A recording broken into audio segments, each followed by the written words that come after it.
The morning sun cast long shadows across the immaculate lawns of Windsor Castle as Prince George walked alongside his protection officer toward the private entrance. At just 11 years old, the young prince had grown accustomed to the constant presence of security personnel, the watchful eyes of palace staff, and the structured routine that governed royal life. His school bag hung loosely over one shoulder, and despite the early hour, his mind buzzed with thoughts about the mathematics exam scheduled for later that day. Windsor Castle had always felt like a second home to George. The ancient stone walls held centuries of history, and he knew many of its corridors better than most adults who worked there. Today was supposed to be an ordinary day, a simple trip from his residence to the waiting car that would transport him to school. His younger siblings, Princess Charlotte and Prince Louis, had already left earlier with their own security detail, and George enjoyed these brief moments of relative solitude before the structured chaos of the school. His day began. As they approached the East Terrace, George noticed a sentinel standing rigidly at his post. The guard was tall and broad-shouldered, wearing the traditional ceremonial uniform that had become synonymous with royal protection. His bearskin hat added extra height to his already imposing figure, and his expression remained fixed in the stern, emotionless mask that all guards were trained to maintain. George had seen hundreds of guards throughout his young life, and most had been nothing but professional and respectful, occasionally offering a subtle smile when protocol allowed. This particular guard, however, was different. As George and his protection officer drew closer, the sentinel's eyes followed them with an intensity that felt unsettling.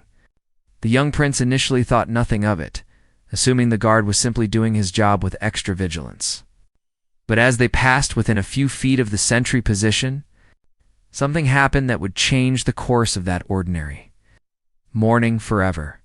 The guard suddenly stepped forward from his post, a clear violation of protocol. His movement was deliberate and aggressive, cutting directly into George's path.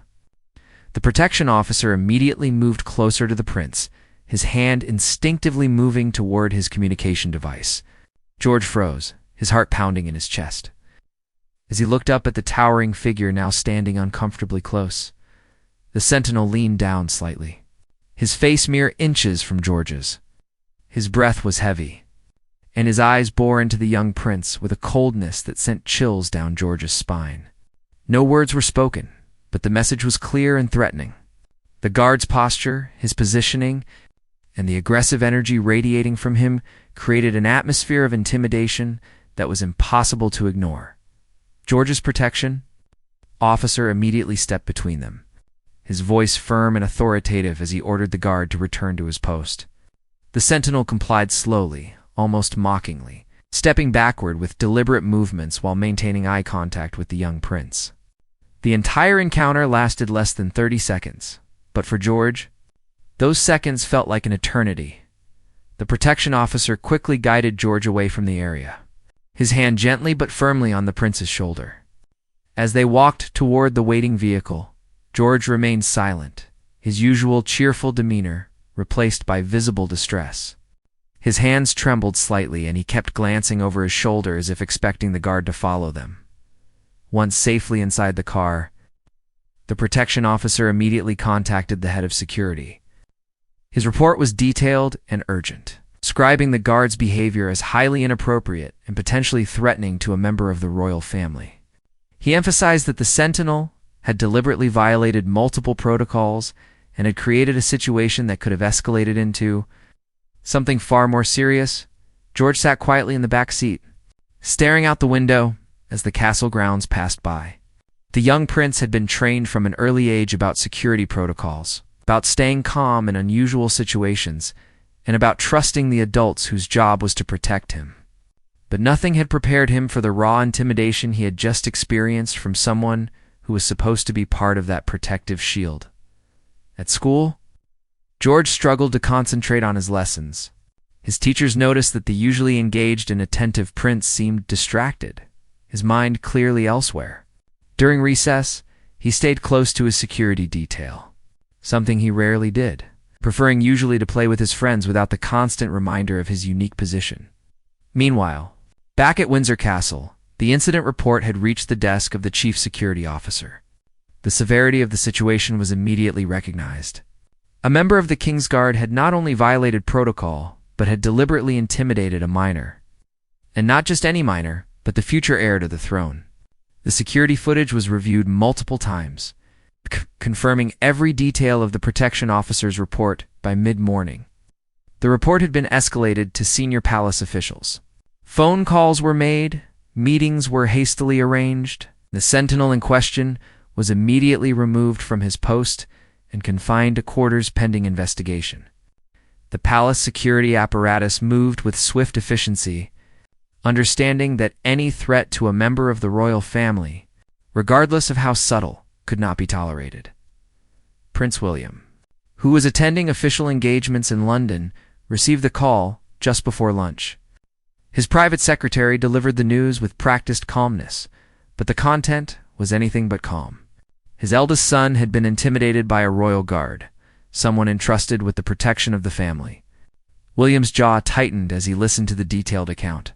His protective instincts as a father, immediately overriding any royal considerations, he excused himself from his scheduled appointments and immediately arranged for secure transport back to Windsor. During the drive, William called his wife, Catherine, who had been visiting a children's hospital in the morning. Her reaction mirrored his own: shock, anger, and an overwhelming need to ensure their son was safe and supported. William also contacted his father, King Charles, who was equally disturbed by the incident. The king had spent decades understanding the delicate balance between royal protocol and family protection, and this violation struck at the heart of both.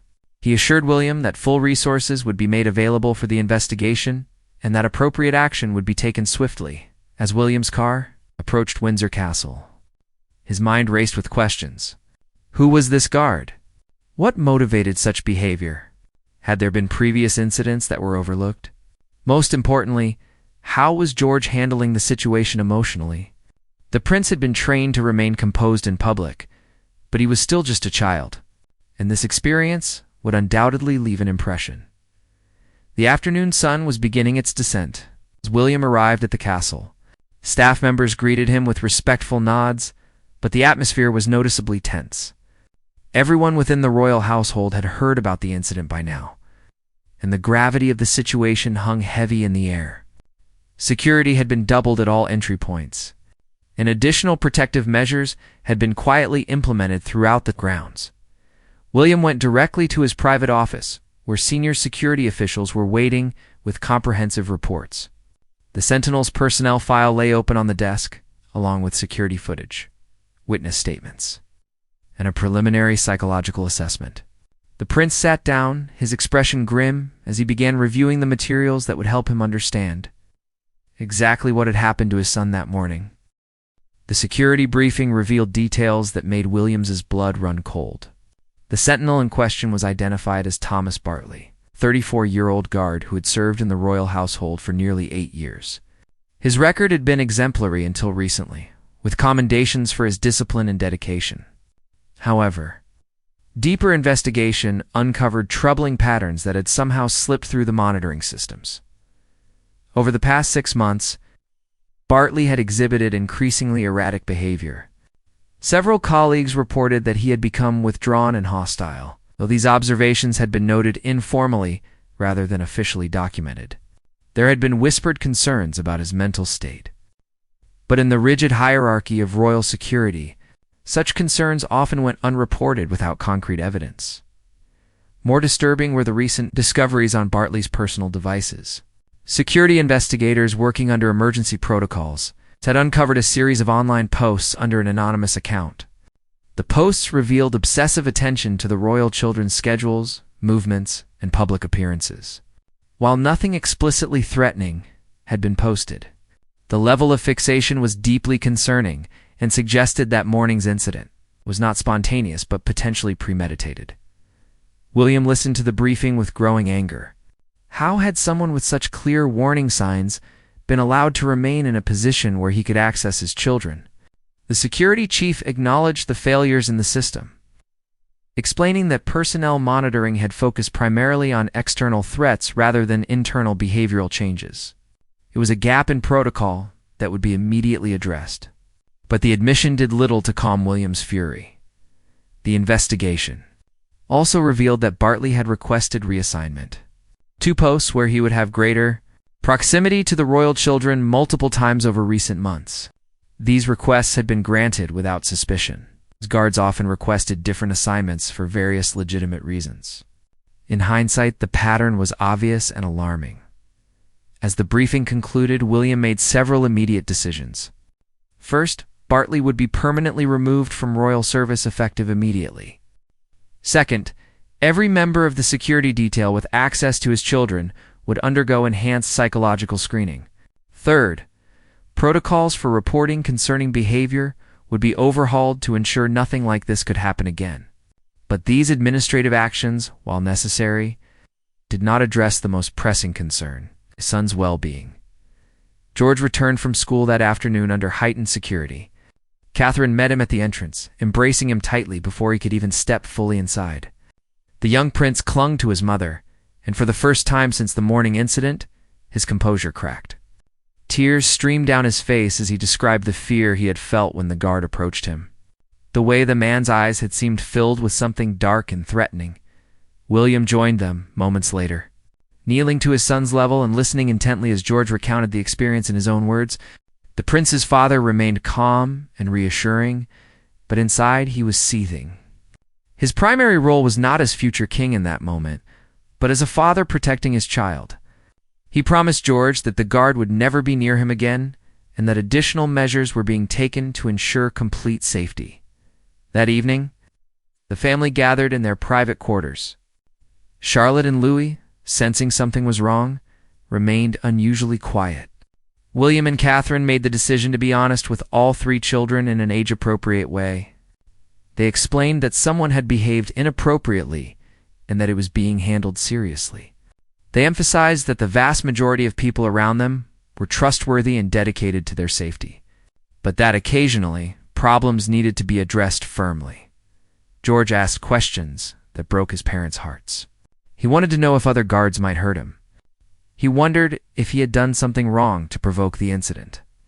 Catherine held him close and assured him that none of this was his fault, that he had responded exactly as he should have by staying calm and letting his protection officer handle the situation. William made a personal call to the protection officer who had been with George that morning. He thanked the man profusely for his quick response and professional handling of a difficult situation. The officer, a veteran of royal protection with 15 years of service, admitted he had been shaken by the incident himself. He had never encountered such blatant intimidation from within their own ranks. Later that night, after the children were asleep, William and Catherine sat together discussing the next steps. Catherine, always protective of her children's privacy and normalcy, was particularly shaken. She had worked hard to give George, Charlotte, and Louis as normal a childhood as possible within the constraints of royal life. This incident felt like a violation of that carefully maintained balance. William contacted his legal advisors to discuss potential criminal charges against Bartley. While the incident had not involved physical contact, the deliberate intimidation of a minor, particularly one under official protection, carried serious legal implications. The advisors confirmed that multiple charges could be pursued, including breach of duty, threatening behavior, and violations of security protocols that carried their own penalties. The following morning, William requested a formal meeting with all senior members of the royal household security team. The meeting took place in the state dining room, an unusual venue choice that emphasized the gravity of the situation. Around the long mahogany table sat security chiefs, legal advisors, and senior palace staff. All aware they were about to face the future king's justified anger, William began the meeting with controlled intensity. He outlined every failure that had allowed Bartley to remain in position despite warning signs. He questioned why personnel monitoring systems had been so focused on external threats that they missed an internal one. He demanded answers about why requests for closer access to his children had not triggered additional scrutiny. The security chief accepted full responsibility for the oversight. He presented a comprehensive reform plan that had been developed overnight, including enhanced monitoring systems, mandatory quarterly psychological evaluations for all personnel with access to royal family members, and a confidential reporting system for colleagues to raise concerns without fear of retaliation. William listened to the proposals, but made it clear that acceptance of responsibility was not enough. Trust had been broken, and rebuilding it would require demonstrated commitment over time, not just policy documents. He announced that he would personally review security protocols monthly until he was satisfied that every possible measure had been implemented to prevent similar incidents. The meeting shifted to Bartley's fate. The legal team presented options ranging from quiet dismissal to full criminal prosecution. William's position was unequivocal: maximum accountability. He wanted Bartley prosecuted to the fullest extent possible, both as punishment for his actions and as a clear message that threatening royal children would result in severe consequences. However, the communications team raised concerns about public disclosure. If the incident became public knowledge, it could create several problems. First, it might inspire copycat behavior from others seeking attention. Second, it would expose vulnerabilities in royal security that could be exploited. Third, and most importantly, it would thrust George into unwanted public spotlight regarding a traumatic experience. William faced a difficult decision. His instinct as a father was to pursue maximum punishment publicly, to make an example of Bartley that would deter anyone else from even considering such behavior. But his responsibility as a future king required, considering the broader implications for his family's security and his son's privacy. After lengthy discussion, a compromise approach was developed. Bartley would face criminal charges under sealed proceedings that would protect George's identity while still holding the guard accountable. He would be permanently barred from any security or child-related employment. Additionally, civil proceedings would strip him of any pension or benefits accrued during his service. Given his violation of duty, the decision satisfied William's need for accountability while protecting his son from additional trauma. But he insisted on one non-negotiable point: he would personally deliver the termination to Bartley. Protocol suggested this should be handled by security administrators, but William was adamant. This man had threatened his child, and he would look him in the eye as his career and reputation were destroyed. The confrontation was scheduled for the following afternoon in a secure room within the castle's administrative wing. Security protocols required multiple witnesses, recording equipment, and careful documentation of everything that would be said. William spent the morning reviewing his statement with legal advisors, ensuring every word would withstand scrutiny while conveying the severity of Bartley's actions. Thomas. Bartley was escorted into the room by two senior security officers. He was no longer in his ceremonial uniform but wore civilian clothes, already stripped of the symbols of his position. His appearance had deteriorated significantly in just 2 days. Dark circles shadowed his eyes, and his usual rigid military posture had collapsed into something resembling defeat. William entered moments later, and the contrast between the two men was striking. The prince carried himself with controlled authority, every inch the future monarch, while Bartley seemed to shrink in his presence. The witnesses took their positions along the walls, and the recording equipment's red lights indicated everything was being documented. William remained standing, a deliberate choice that reinforced the power dynamic. Bartley was offered a chair, but chose to stand as well, perhaps some remnant of military pride preventing him from sitting while the prince stood. The room was silent except for the soft hum of the recording equipment. The prince began speaking in measured tones that somehow conveyed more anger than shouting ever could. He recounted the incident from George's perspective, describing how his 11-year-old son had been deliberately intimidated by someone sworn to protect him. He detailed the fear in his child's eyes, the trembling hands, the tears that came later when George finally felt safe enough to break down. Bartley's face remained expressionless during the recounting, but small tells betrayed his internal state. His hands clenched and unclenched rhythmically. A muscle in his jaw twitched intermittently. His eyes, which had been so cold and threatening toward George, now darted around the room, unable to maintain contact with William's steady gaze. William then addressed the investigation's findings: the obsessive online behavior, the repeated requests for closer access to the children, the deteriorating mental state that colleagues had noticed but not formally reported. He outlined how these factors painted a picture not of a single impulsive mistake but of escalating problematic behavior that culminated in a direct threat to a child. The prince's voice hardened as he delivered the consequences. Bartley was immediately and permanently terminated from royal service. All security clearances were revoked. Criminal charges would be filed under sealed proceedings. Civil action would recover any benefits or pension. His name would be flagged in national security databases, preventing future employment in any protective services or positions involving children. For the first time, Bartley reacted. His face flushed, and he opened his mouth as if to speak, but William raised a hand, silencing him without a word. The prince made it clear that nothing Bartley could say would change the outcome or provide justification for his actions.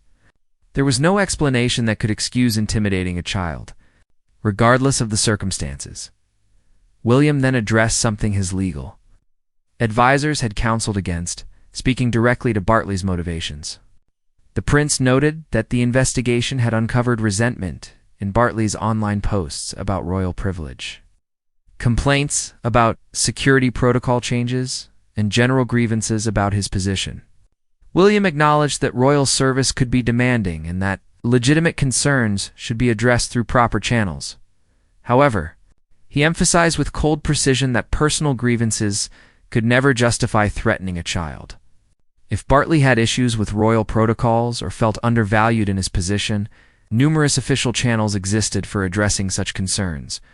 Choosing instead to intimidate an 11-year-old boy revealed not a person with legitimate complaints, but someone whose judgment and character were fundamentally flawed. The confrontation lasted less than 15 minutes, but every second was charged with tension. When William concluded his statement, he asked if Bartley had anything to say. The former guard's mouth opened and closed several times before he finally managed to speak. His voice was hoarse and barely audible as he muttered something about pressure and not meaning to cause harm. William's response was immediate and cutting. Intent was irrelevant when the action was so clearly threatening. George had experienced fear and trauma, regardless of what Bartley meant or did not mean. The impact on his son was the only metric that mattered, and that impact had been severe enough to warrant every consequence being imposed. Bartley was then formally served with termination papers, criminal charge notifications, and civil proceeding documents. His security escort was instructed to remove him from castle grounds immediately and ensure he collected personal belongings under supervision. As the former guard was led from the room, he glanced back once at William. The prince's expression remained impassive, offering neither forgiveness nor additional condemnation, simply the absolute finality of justice served. After Bartley's departure, William remained in the room with his legal team, reviewing the recordings and ensuring all documentation was properly filed. The adrenaline that had sustained him through the confrontation began to fade, replaced by exhaustion and lingering anger. His private secretary offered supportive words about handling the situation with appropriate gravity and control. William returned to his family's quarters to find Catherine helping George with homework while Charlotte and Louis played nearby. The scene of domestic normalcy was jarring after the intense confrontation, but also deeply comforting. This was what he had been protecting: his children's right to grow up with as much security and peace as their unique positions allowed. George looked up when his father entered, and William could see the question in his son's eyes. The young prince wanted to know if the matter had been resolved, if he was truly safe. William sat beside him and confirmed that the guard who had frightened him would never be near their family again and had faced serious consequences for his behavior. Relief flooded George's features, followed quickly by a question that surprised both parents. The young prince asked if the guard was sick, if something had been wrong with him that made him act that way. The compassion in the question, even after experiencing such intimidation, reminded William of why protecting his children's emotional well-being was just as important as ensuring their physical safety. Catherine fielded the question with characteristic grace. explaining that sometimes people struggle with problems that affect their behavior, but that it did not excuse treating others badly, especially children. She emphasized that George had done nothing wrong and that his safety would always be the top priority for everyone around him. That evening, the family maintained their usual routines: dinner together, time for the children to play before bed, stories read in calm voices that helped ease the tension of recent days. William and Catherine had agreed that maintaining normalcy was crucial for helping George process the incident without it defining his sense of security. Later, after the children were asleep, William received a call from King Charles. His father expressed pride in how the situation had been handled, noting the balance between protective instinct and measured response. The king also shared his own experiences of security concerns during William's childhood, reminding his son that the burden of keeping royal children safe had challenged every generation. The conversation shifted to broader implications. King Charles suggested that this incident might prompt comprehensive review of royal security across all households. If gaps existed in protocols for William's children, similar vulnerabilities might exist elsewhere. William agreed, proposing that security chiefs from all royal residences meet to share the lessons learned and implement uniform improvements. Before ending the call, Charles asked about George's emotional state. William admitted his son had shown remarkable resilience, but would likely need ongoing support to fully process the experience. The king offered to speak with George himself, perhaps sharing stories of overcoming childhood fears and emphasizing the strength the young prince had demonstrated.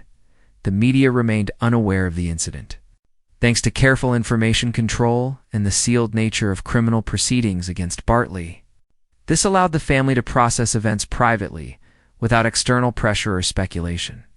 William was grateful for this protection of his son's privacy, knowing that public awareness would have magnified George's stress considerably. Security reforms moved forward rapidly in the following days. Enhanced screening protocols were implemented immediately.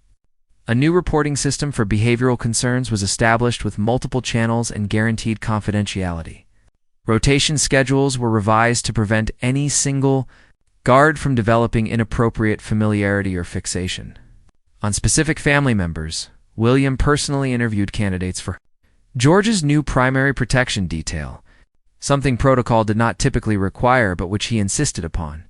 Each candidate underwent extensive additional screening beyond standard requirements. The prince wanted absolute confidence in the people who would be closest to his son daily. 3 weeks after the incident, the royal family gathered at Sandringham for a weekend retreat. The change of scenery was intentional, part of helping George associate royal residences with safety and positive experiences, rather than allowing one frightening moment to overshadow everything. The estate's sprawling grounds offered opportunities for outdoor activities that helped the children burn off energy and simply be themselves away from formal obligations. William watched George during this time, noting subtle changes in his son's behavior.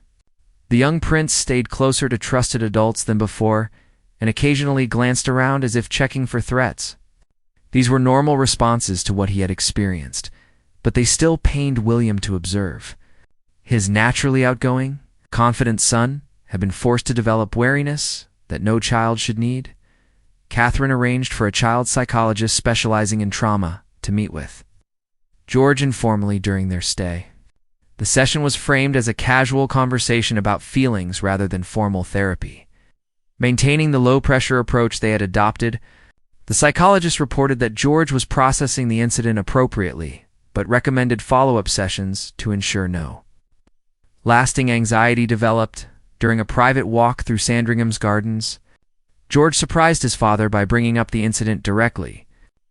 The young prince had been largely quiet about it since the immediate aftermath, leading William to wonder if he was suppressing his feelings.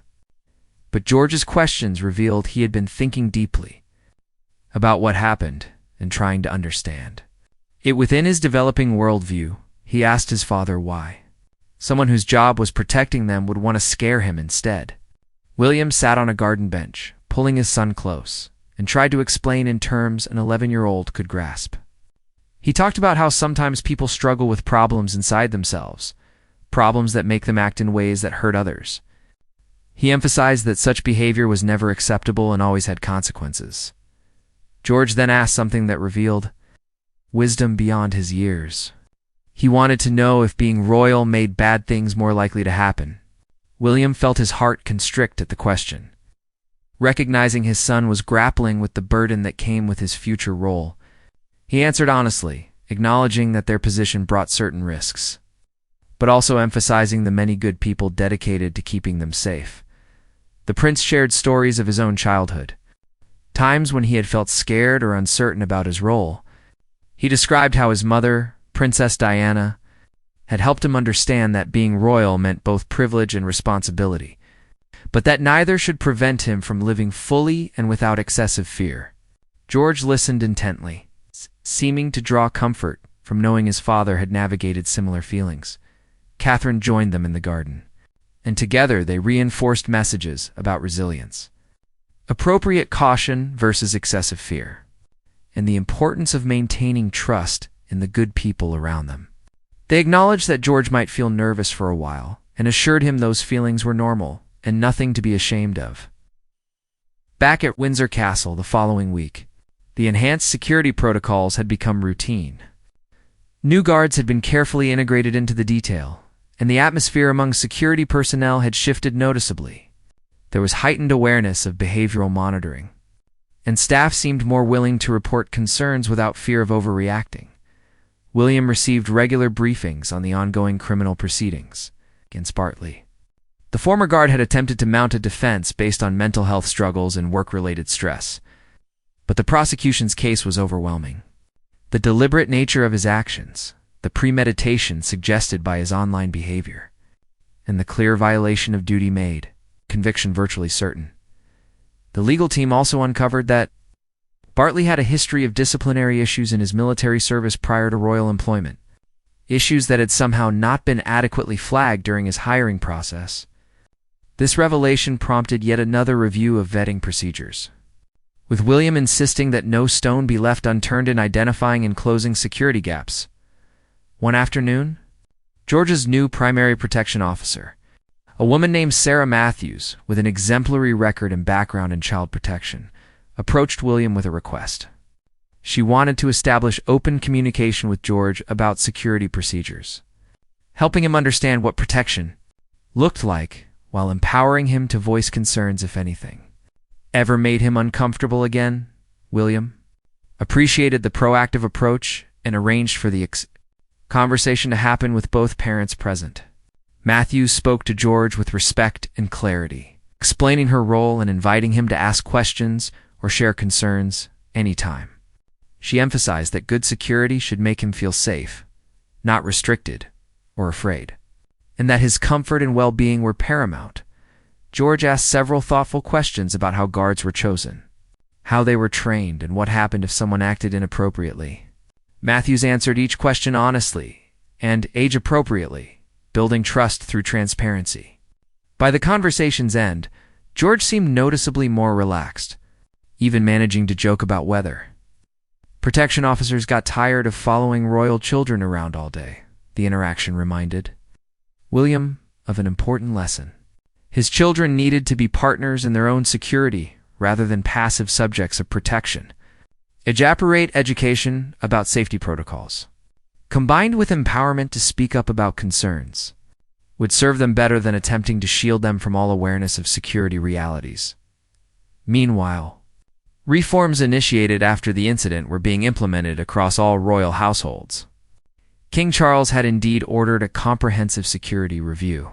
Preliminary findings revealed that several estates had outdated protocols or inadequate monitoring systems. The incident involving George, while deeply unfortunate, had catalyzed improvements that would benefit the entire extended royal family. William participated in meetings with security chiefs from various royal residences, sharing lessons learned and advocating for uniformly high standards. His credibility on the subject was unquestionable, given what his family had experienced, and his recommendations carried significant weight in shaping new policies. One particularly important change was the establishment of a confidential wellness program for all security personnel. The program provided mental health resources, stress management support, and regular check-ins that aimed to identify struggles before they manifested in problematic behavior. While this could not guarantee prevention of all issues, it represented a significant cultural shift toward viewing security personnel as humans, needing support rather than merely tools of protection. 6 weeks after the incident, Bartley's criminal trial concluded with conviction on multiple charges. The sealed proceedings meant no public attention, but within royal circles, the outcome was noted with satisfaction. Bartley received a suspended prison sentence, conditional on mental health treatment, permanent employment restrictions, and substantial financial penalties. While some felt the sentence was too lenient, William accepted it as adequate given the priority of protecting George's privacy over pursuing maximum punishment. More importantly, the conviction established legal precedent that threatening royal children, even without physical contact, constituted serious criminal behavior with real consequences. This precedent would deter potential future incidents and provide clear grounds for action if similar situations arose. George's routine gradually returned to normal, though normal now included enhanced security measures that had become seamlessly integrated into daily life. The young prince attended school, played with friends, pursued his interests, and generally exhibited the resilience that children often show when given appropriate support and reassurance. Catherine noted with relief that George's personality remained intact. He was still curious, energetic, and increasingly comfortable with his unique role. The incident had not broken his spirit, but had perhaps given him a more mature understanding of the complexities surrounding his position. During a family dinner one evening, Charlotte asked why they had so many guards around lately. George, demonstrating the growth that had occurred, answered his sister before his parents could. He explained simply that guards helped keep them safe, and that sometimes the adults needed to make sure everyone was doing their job properly. His matter-of-fact tone suggested he had integrated the experience without letting it define him. William and Catherine exchanged glances, recognizing that their son had reached an important milestone in processing what happened. He could acknowledge the incident, understand its implications, and move forward without being paralyzed by fear. This was exactly the outcome they had hoped for when carefully managing how the situation was handled and discussed. The following month, William gave a speech at a security conference, speaking generally about the evolution of protection protocols in modern contexts. While he did not reference the specific incident with George, his passion about comprehensive vetting, ongoing personnel monitoring, and creating cultures where concerns could be safely reported was evident. Those in attendance who knew the background understood the personal motivation behind his advocacy. In private moments, William sometimes reflected on how differently things could have gone. If George's protection officer had been less vigilant, if Bartley's behavior had escalated beyond intimidation, if the incident had occurred in a less controlled environment, the outcome could have been tragic. The thought haunted him occasionally, driving his continued insistence on security excellence. But he also recognized that dwelling on what might have been was less productive than ensuring robust systems going forward. Every protocol improvement, every personnel screening enhancement, every cultural shift toward prioritizing well-being alongside vigilance made his children safer. This proactive focus honored the difficult experience George had endured by transforming it into meaningful change. Catherine often reminded William that their response to the incident would shape how George viewed challenges throughout his life. By handling the situation with appropriate seriousness while avoiding excessive trauma, by seeking accountability while protecting their son's privacy, by implementing reforms while maintaining reasonable normalcy, they were teaching George resilience, an appropriate response to adversity. As months passed, the incident faded from daily consciousness, while its lessons remained embedded in improved practices. George continued growing into his role with increasing confidence. New guards proved exemplary in their conduct and commitment. The enhanced protocols became standard rather than exceptional, raising baseline security across royal households. 1 year after the incident, William arranged a private meeting with Sarah Matthews, George's protection officer. He wanted to personally thank her for the role she had played in helping his son regain full confidence in his security detail. Matthews demurred, insisting she was simply doing her job, but William pressed the point. Her approach, combining professionalism with genuine care for George's emotional well-being, had been instrumental in positive outcomes. The meeting concluded with William expressing hope that Matthews's methods would be studied and emulated across protective services. Her model of transparent communication, respect for the protectee's autonomy within security constraints, and willingness to address concerns proactively represented the evolution he wanted to see throughout royal protection. That evening, as William tucked George into bed, his son asked an unexpected question. He wanted to know if his father had been scared when he learned about the guard's behavior. William considered his answer carefully before admitting that yes. He had been frightened because he loved George more than anything, and the thought of him being threatened was terrifying. George seemed satisfied with this honest response, perhaps needing confirmation that even adults, even future kings, experienced fear when people they loved were threatened. William added that feeling scared was natural, but that facing fears appropriately, making things better afterward, was what mattered most. As he left his son's room, William paused in the doorway, watching George settle into sleep with none of the restlessness that had plagued him immediately after the incident. This simple moment of peaceful bedtime routine represented victory over the trauma that had threatened to take root. His son was safe, supported, and resilient. The systems designed to protect him had been tested, found wanting, and dramatically improved. The incident would remain a private family memory, known only to those directly involved and bound by confidentiality. George would carry it as a formative experience that taught him about navigating challenges with support and addressing problems, rather than ignoring them. William would remember it as a stark reminder that vigilance in protecting his family required constant attention and willingness to act decisively when threats emerged. Most importantly, the entire royal security apparatus had been transformed by lessons learned from one frightening morning when a trusted guard betrayed his duty. Enhanced protocols, improved monitoring, cultural shifts toward supporting personnel wellness, empowered reporting systems all emerged from that difficult experience. What could have been merely a private trauma instead became catalysts for meaningful change that would protect royal family members for generations to come.